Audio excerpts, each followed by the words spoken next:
نا کسی کو آپ کے ہاتھ بن جاتے ہیں، آپ کے ہاتھ بن جاتے ہیں، اور جتنا آپ اپنے آپ کو دوسروں کے سامنے مجبور بناؤ گے اس زمانے میں اگلا اتنا ہی آپ کو نوچ نوچ کے کھانا شروع کر دے گا، نوچ نوچ کے کھانا شروع کر دے گا۔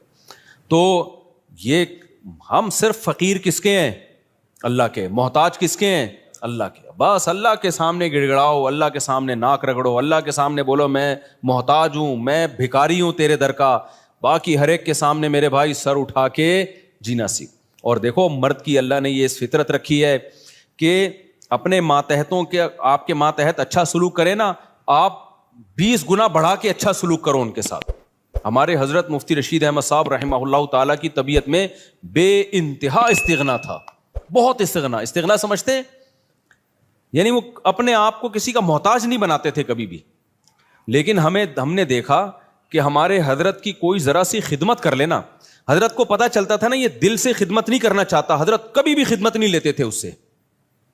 حضرت فرماتے تھے میرے محسنین صرف میرے ماں باپ ہیں اور میرے استاذ، اس کے علاوہ میں کسی کا احسان نہیں لیتا، ایسا سر اٹھا کے جیے ہمیشہ۔ لیکن ہم دیکھتے تھے اگر حضرت کی کوئی ذرا سی خدمت کر دے، بہت معمولی سی، اتنی دعائیں دیتے تھے، اتنی دعائیں، ہمیں شرمندگی ہوتی تھی، ہم نے کون سا تیر مار لیا بھائی، یعنی کیا کر لیا ہم نے، اتنی دعائیں، اتنا خوش، اتنا خوش۔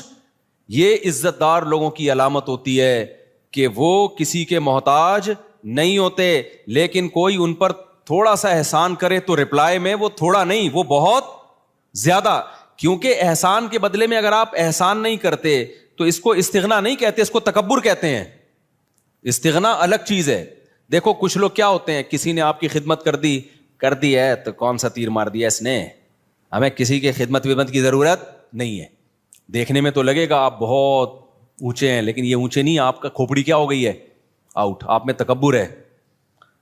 بھائی کوئی خدمت ٹھیک ہے، آپ اس کی خدمت کے محتاج نہیں ہیں، لیکن اگر اس نے خدمت کر دی ہے نا تو آپ اس کو رپلائی ایسے دو کہ جیسے آپ کو بہت ہی اچھا لگا ہے، آپ کو ضرورت تھی۔ ہم نے بڑوں کو دیکھا ہے تھوڑا سا آپ خدمت کریں گے تو رپلائی اس کا بہت اچھا۔ نبی صلی اللہ علیہ وسلم کی کیا سیرت ہے، حضرت ابو بکر نے نبی کا ساتھ دیا نا تو کوئی نبی پہ احسان کیا؟ بولو نا کیا ہو گیا بھائی۔ حضرت ابو بکر نے جب نبی صلی اللہ علیہ وسلم کو لوگوں نے مکہ سے نکالا تو کس نے ساتھ دیا؟ ابو بکر نے۔ غار میں کون ساتھ تھا؟ ابو بکر۔ حالانکہ اصل میں یہ نبی کا احسان تھا حضرت ابو بکر پہ۔ بھائی اس خدمت کی وجہ سے نبی کی تو اللہ نے ویسے ہی مدد کرنی تھی، یہ تو نبی نے ابو بکر کو اپنی خدمت کا موقع دے دیا رضی اللہ عنہ کو، تو یہ نبی کا کس پر احسان ہے؟ ابے بھائی کوئی اتنے پیغمبر کسی کو اپنی خدمت کرنے دے دیں تو یہ تو پیغمبر کا ان پر احسان ہے، جس سے انسان کو عقیدت محبت ہوتی ہے۔ انسان کہتا ہے نا مجھے آپ تھوڑی سی خدمت کرنے دے دیں، آپ کا مجھ پر بہت بڑا احسان ہوگا، کہتے ہیں نا لوگ، اور باقی سمجھتے بھی ہیں کہ بھائی اس کو ہماری خدمت کی کیا ضرورت ہے۔ تو قرآن میں اللہ نے فرمایا بھی کہ اگر تم نبی کی مدد نہیں کرو گے اللہ تو اپنے نبی کی مدد کرے گا، آخری نبی ہے، آپ کا دین تو غالب ہو کے رہے گا۔ لیکن نبی نے ابو بکر کو کیسا صلہ دیا، فرمایا میں نے ہر شخص کی خدمت کا دنیا میں بدلہ دے دیا ہے سوائے ابو بکر۔ یہ مبالغہ ہے، ورنہ ایسا کیسے ہو سکتا ہے؟ نبی کی برکت سے ابو بکر کو ایمان ملا، لیکن آپ صلی اللہ علیہ وسلم نے سکھایا ہے۔ پھر فرمایا لو کنت متخذا خلیلا لاتخذت ابا بکر خلیلا، اگر میں کسی کو جگری دوست بناتا تو ابو بکر کو بناتا۔ خلیل کا مطلب بہت ہی، فرمایا میرا خلیل اللہ کے سوا کوئی، خلیل بنانے کی اجازت ہوتی ابو بکر کو بناتا۔ کتنا اپریشیٹ کیا آپ صلی اللہ علیہ وسلم نے۔ حضرت معاذ ابن جبل، انہوں نے نبی کی خدمت کی، نبی کا ساتھ دیا جنگوں میں، کیسا صلہ نبی نے دیا۔ آپ صلی اللہ علیہ وسلم نے کیا فرمایا؟ انی احبک فی اللہ، اے معاذ میں تجھ سے اللہ کے لیے محبت کرتا ہوں۔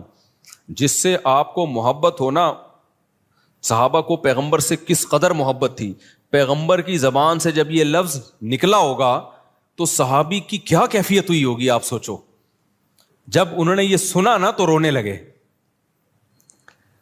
تو کیا یہ نبی اپریشیٹ کر رہے ہیں، حوصلہ افزائی کر رہے ہیں۔ حضرت خالد ابن ولید رضی اللہ تعالیٰ نے جب جنگ جتوائی ہے تو آپ نے کیا فرمایا؟ سیف من سیوف اللہ، اللہ کی تلواروں میں سے ایک تلوار. یہ نبی کی سیرت سے ہمیں پتہ چلتا ہے کہ نبی کے ساتھ کسی نے تھوڑا کیا تو نبی نے رپلائی میں بہت بڑھا کر اس کا بدلہ دیا ہے. تو اس لیے جو خاندانی لوگ ہوتے ہیں نا، عزت دار لوگ ہوتے ہیں، وہ ہمیشہ سر اٹھا کے جیتے ہیں. وہ کسی کی خدمت کے محتاج نہیں ہوتے. وہ سسرال کے جہیز کے محتاج، بولتے کیوں نہیں بھائی، نہیں ہوتے. وہ نہیں کہتے ہمیں یہ چاہیے، صوفہ چاہیے، بیڈ چاہیے، الماری چاہیے، نہ ہمیں کچھ نہیں چاہیے. ہم عزت دار لوگ ہیں بھائی، ہم خرچہ خود اٹھاتے ہیں. لیکن اب ایسا نہیں ہو. لوگ کیا کرتے ہیں، جہیز کے خلاف بیان سن سن کے نا، یہ بھی مارکیٹ میں اس طرح کے لوگ آ رہے ہیں، جہیز کے خلاف بیان سن سن کے ہمیں کچھ نہیں چاہیے، ہمیں نہیں چاہیے، ہمیں نہ گاڑی چاہیے، ہمیں نہ موٹر سائیکل چاہیے، ہمیں نہ گھڑی چاہیے. ہم عزت دار لوگ ہیں، ہم سسرال کے ٹکڑوں پہ پلنے والے لوگ نہیں ہیں. ٹھیک ہے جی، آپ کی شادی ہو گئی، سسر صاحب نے لا کے کوئی گھڑی گفٹ کر دی، ہمیں نہیں چاہیے، ہم عزت دار لوگ ہیں. اب یہ کیا ہو رہی ہے بھائی؟ بھائی آپ کو نہیں چاہیے نا،